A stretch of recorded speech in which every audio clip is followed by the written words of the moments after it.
ইল্লাল্লাহ আয় হামারে জানে জানা। সুবহানাল্লাহ। এত বড় একজন মুফতি আল্লামা শফি তার ওস্তাদ আশরাফ আলী থানভী পীর সাহেবকে বলতেছে, হুজুর, হে আমার রাহনুমা, হে আমার পথ প্রদর্শক, একটু আপনি বলে দেন কোথায় গেলে আমি আমার আল্লাহ এবং রাসূলকে পাবো। এমন একটা প্রশ্ন করেছেন, হুজুর, কোথায় গেলে আল্লাহকে পাবো, কোথায় গেলে আমার নবীকে আমি পাবো, কোথায় গেলে নবীর সাক্ষাৎ পাবো। আশরাফ আলী থানভী বলেন, হাকিমুল উম্মত বগুয়াত, হাকিমুল উম্মত বগুয়াত আইবেরে নূরে নজর বিনিয়া আহমদ সুকুবিনি জুলুমে বিল কবর। আল্লামা হাকিমুল উম্মত বলতেছেন, ও আশরাফ আলী খান, ও মুফতি শফি, তুমি শুনে রাখো, কোথায় গেলে আল্লাহকে পাওয়া যাবে। আল্লাহ রাসূল মুহাম্মদুর রাসূলুল্লাহ হাদিসের ভিতরে এই খবর দিয়ে গেছেন। জোরে বল সুবহানাল্লাহ। আগার সাহ আগার খরফে নজর গুনা, আগার খরফে নজর গুনা, বরজুহে মাদার পেদার, আগার খরফে নজর গুনা, বরজুহে মাদার পেদার, হক তালাত হাতুরা হজ্জে মাগরুর বিল আসার। আশরাফ আলী থানভী রাহমাতুল্লাহ আলাইহি তার ছাত্র শফিকে ডাকতে বলো, বাবা শফি, শুনে রাখো, কোথায় গেলে আল্লাহকে পাওয়া যাবে। আল্লাহর হাবিব মুহাম্মদুর রাসূলুল্লাহ বলেছেন, দুনিয়ার কোন মানুষ যদি পিতা মাতার চেহারার দিকে যদি মুহাব্বতের দৃষ্টিতে তাকায়, প্রতিটা তাকানোর বিনিময়ে আল্লাহ রাব্বুল আলামিন এক একটা কবুল হজর সব দান করবেন। জোরে বল সুবহানাল্লাহ। কোথায় গেলে আল্লাহকে পাওয়া যাবে।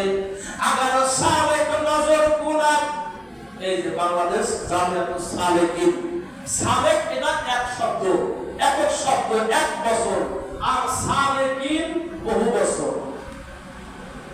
আগার সালেক নজর গুনাহ, আগার সালেক নজর গুনাহ, বরজুহে আউলিয়া, আগার সালেক নজর গুনাহ, বরজুহে আউলিয়া, মালিকে কাবারা ইয়ামত বিষ্ণু আয় হামারে আসফিয়া।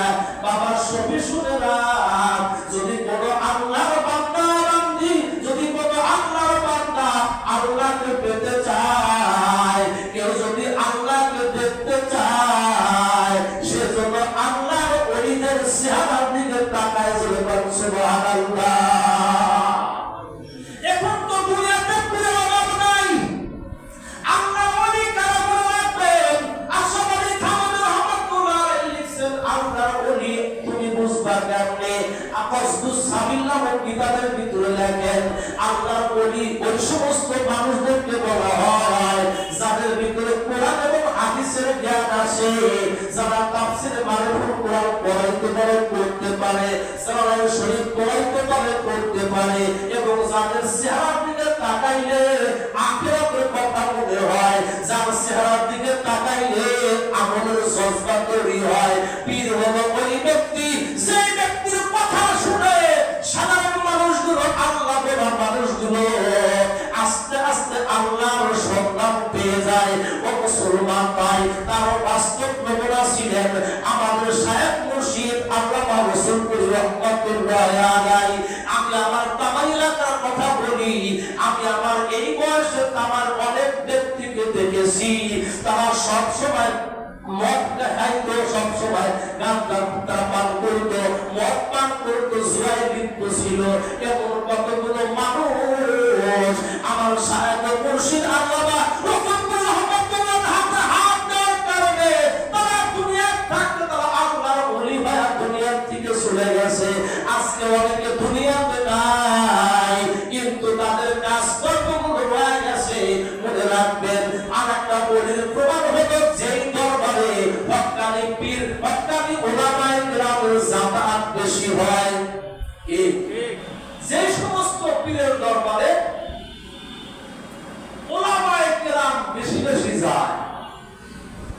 বুঝতে হবে এটা হক্কানি পীর। কারণ ছাগল নিয়ে গেলে হবো না, গরু নিয়ে গেলে গরুর দরকারে গরু নিয়ে নেবে। এই জন্য আমরা যে যেখানে আসি মনে রাখবেন এই হিংসা মনের ভিতরে কোনো কালেই রাখা যাবে না। কারণ হলো যেই গ্রুপই হোক না কেন সব তো গাছ তো একটাই, কথা বলেন ঠিক না? একটা গাছের ডাল একটা হয় একটা হয়, কথা বলেন। সকলের উদ্দেশ্য একটাই, আমরা আল্লাহ এবং আল্লাহ রসুলের সন্তুষ্ট চাই। আপনি যেই দরবারে যান, যেখানে গিয়ে আল্লাহ এবং আল্লাহ রসুলের আমলগুলো আপনি পাবেন, আপনার মজা লাগবে সেখানে যায়, কোনো দ্বন্দ্ব নাই। কি কোনো দ্বন্দ্ব করা যাবে না, কোনো হিংসা করা যাবে না। হিংসা যদি মনের ভিতরে তৈরি হয়ে যায়, যতই কোরআন তেলাওয়াত করি না কেন, যতই জিকির করি না কেন, আমার আপনার জিকিরের আওয়াজ যদি তাহাজ্জুদ নামাজের মুহূর্তে যদি জিকিরের সঙ্গে যদি এই সালের দিন যদি জোর জোর শব্দ হয়, যদি সিনার ভিতরে হিংসা থাকে, বিদ্বেষ থাকে, এই জিকির দ্বারা আল্লাহকে পাওয়া যাবে না, এই জিকির দ্বারা আল্লাহ রাসূলের মহব্বত পাওয়া যাবে না। আল্লাহ তাআলা আমাদের সকলকে হক্কানি পীর মাশায়েখের দরবারে গিয়ে, হক্কানি উলামায়ে কিরামের দরবারে সুহবতে থেকে কোরআন হাদিসের জ্ঞান শিক্ষা করে, তালিম তরবিয়ত শিক্ষা করে যেন আমলে জিন্দেগি দান করেন। সকলে বলি আল্লাহুম্মা আমিন। ওয়া মা আলাইনা ইল্লাল বালাগ। আসসালামু আলাইকুম ওয়া রাহমাতুল্লাহ। যাদের ওযু নাই ওযু করে আসেন। মাগরিব পরে আমাদের কোরআন মেহমান আলহাজ হযরত মাওলানা মোতালেবুর রহমান সাইফি দামাত বরকাতুহু আলিয়া গুরুত্বপূর্ণ বয়ান করবেন। আমরা সকলে বলবো ইনশাআল্লাহ।